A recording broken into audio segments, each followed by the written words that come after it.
ஸ்ரீ மாத்திரை நமஸ்காரம் ஃப்ரெண்ட்ஸ்.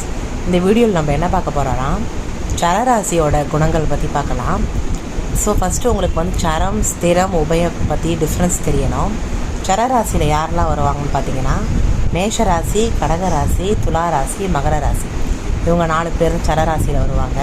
ஸ்திரத்தில் பார்த்திங்கன்னா ரிஷபம், சிம்மம், விருச்சிகம், கும்பம் வருவாங்க. அதே மாதிரி உபயத்தில் வந்து 4 கார்னர் மிதுனம், கன்னி, தனுசு, மீனம். இதெல்லாம் தான் 3 டிஃப்ரென்ஸ் ஃப்ரெண்ட்ஸ். ஃபஸ்ட்டு இது நல்லா தெரிஞ்சுக்கோங்க. ஸோ சரராசினா என்னென்னா எப்பயுமே மாற்றங்களை தரக்கூடிய ராசி இவங்க தான். அதே மாதிரி அவசரம், எப்பயுமே வந்து ஒரு நிதானம் இல்லாமல், பொறுமை இல்லாமல் அவசரமாக முடிவெடுக்கிறது, சிந்திக்காமல் முடிவெடுக்கிறது, அதுக்கப்புறமா யோசிக்கிறது, அப்புறமா அதுக்கு பற்றி நினச்சி ஃபீல் பண்ணுறது, இது எல்லா காரகத்துவத்துலேயும் சரராசிக்காரங்க வந்துடுவாங்க. ஏன் இந்த அவசரம், ஏன் அந்த மனோபாவம் அப்படி இருக்கும் அவங்களுக்குன்னு பார்த்தீங்கன்னா, ஃபஸ்ட்டு இந்த ராசியோட அதிபதி எடுத்துக்கோங்க. இதே ராசியில் வந்து இதே அதிபதிக்கு 2 வீடு வரும். ஒன்று ஸ்திரமாகவும், ஒன்று வந்து சரமாக இருக்கும். ஆனால் சரராசியோட வேலைகள் வந்து அதிகமாக அவங்களுக்கு வந்து நடந்துகிட்ருக்கும். உங்கள் லைஃப்பில் நீங்கள் பார்க்கலாம், 2மே நடக்கும்.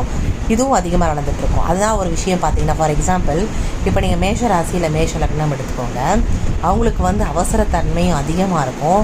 அதே மாதிரி யோசிக்காமல் பேசுகிற விஷயங்கள், அதே மாதிரி வந்து முடிவெடுக்கிறதுல அவசரம், இல்லைனா முடிவெடுக்கிறதுல தாமத முடிவு எடுத்துகிட்டு தப்பாக முடிவு எடுத்துகிட்டு அப்புறமா யோசிக்கிறது, இல்லைனா முடிவே எடுக்காமல் உட்காந்துட்ருக்கிறது, இந்த மாதிரிலாம் பண்ணிகிட்ருப்பாங்க அவங்க. அதே அதிபதி செவ்வாய் வந்து விருச்சிகத்துக்கும் வந்துடுவார். அவர் அங்கே வந்து ஸ்திரமாகிடுவார். ஸோ இந்த மாதிரி 2 வீட்டுக்கும் அவர் காரகத்துவம் வர்றதுனால மோஸ்ட்லி சரராசிக்காரங்க வந்து பொறுமையாக நிதானமாக முடிவெடுக்கிறது நல்லது. ஏன்னா அவங்க முடிவெடுக்கும் போது தான் ப்ராப்ளமே க்ரியேட் ஆகிடும். அவசரமாக முடிவு எடுத்து லேட்டராக தே வில் ரெக்ரெட், அதுக்காக ஃபீல் பண்ண ஆரம்பிப்பாங்க. இது சரராசியோட பொதுவான குணங்களாக உங்களுக்கு தெரிஞ்சுக்கலாம்.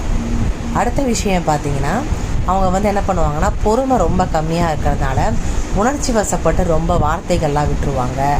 அதே மாதிரி வந்து ஆப்போனண்ட்டை வந்து புரிஞ்சிக்காமல் இவங்களே பேசிடுறது, அதுக்கப்புறமா லேட்டராக வந்து ஃபீல் பண்ணுறது, அதுவும் இருக்கும். ஆனால் ரொம்பலாம் இவங்க ஃபீல் பண்ண மாட்டாங்க. மொத்த ராசிகளை விட சரராசிகள் என்ன பண்ணுவாங்கன்னா, யாரையாவது திட்டாலோ இல்லைனா ஸ்கோல்டு ஏதாவது வந்து ஹர்ட் பண்ணிட்டாலோ இவங்க ரொம்பலாம் ஃபீல் பண்ண மாட்டாங்க. கொஞ்ச நாள் ஃபீல் பண்ணிவிட்டு அப்படியே விட்டுருவாங்க, அதை பற்றி யோசிக்காமல்.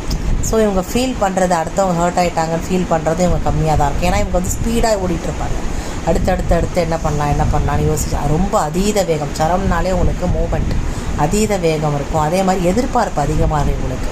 அதனாலே இவங்களுக்கு டிஸப்பாயிண்ட் ஆகும் நிறையா. ஸோ இதெல்லாம் வந்து அவங்க வந்து நெகட்டிவ் ட்ரைட்ஸ் இவங்களுக்கு. ஸோ நீங்கள் கமெண்ட் பண்ணுங்கள், யாரெல்லாம் சரராசியாக இருக்கீங்க, உங்களுக்கு இந்த காரகத்துவங்களாம் வேலை செய்யுதான்னு கமெண்ட் பண்ணுங்கள் ஃப்ரெண்ட்ஸ். சப்ஸ்கிரைப் பண்ணிக்கோங்க, ஷேர் பண்ணிக்கோங்க, ஃபாலோ பண்ணிக்கோங்க.